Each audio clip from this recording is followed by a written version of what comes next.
Maishapa, ñande yarata pendero basa. ¿Qué tal amigos? ¿Cómo están? Que Dios les bendiga.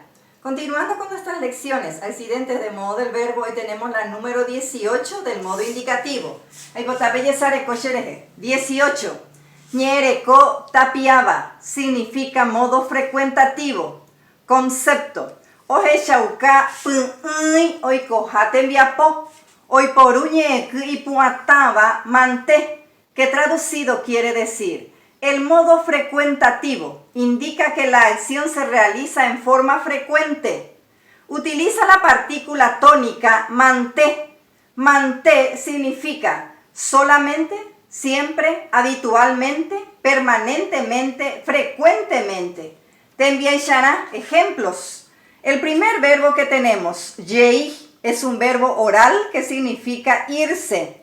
Tenemos los pronombres personales terarangüete, she, de, jae, ñande, ore, pe, jaecuera. Las partículas de número y persona, pa, puja, abaite, a, re, o, ya, ro, pe, o. En ñande se usa ya porque el verbo es oral.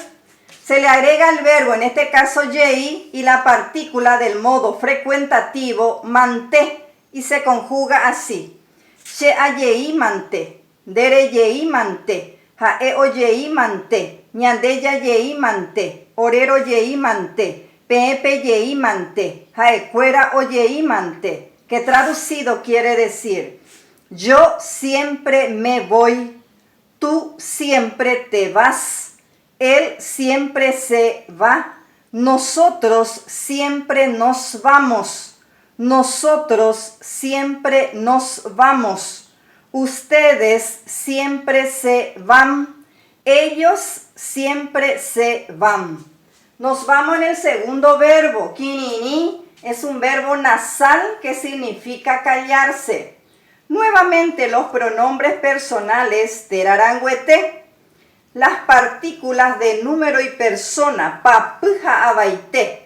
En ñande se usa ña porque el verbo es nasal.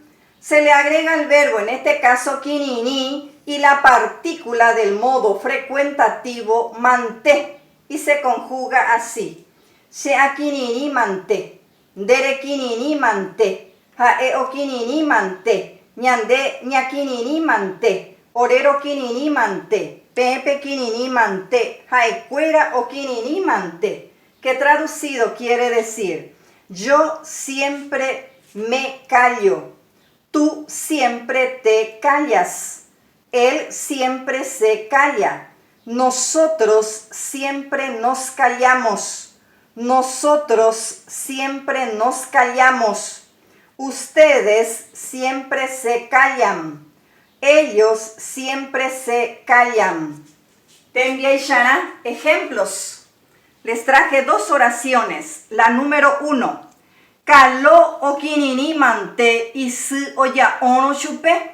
Que traducido quiere decir, Carlos siempre se calla cuando su mamá le riñe. La número 2. Pecarai o jomante ambuete tame. Que traducido quiere decir, ese señor frecuentemente viaja al extranjero. En estas dos oraciones, los verbos okinini y ojo con la partícula del modo frecuentativo mante indica que la acción se realiza en forma frecuente. Okinini mante siempre se calla. Ojo mante frecuentemente viaja. Así termina nuestra lección de hoy. Ya yo ya bebé.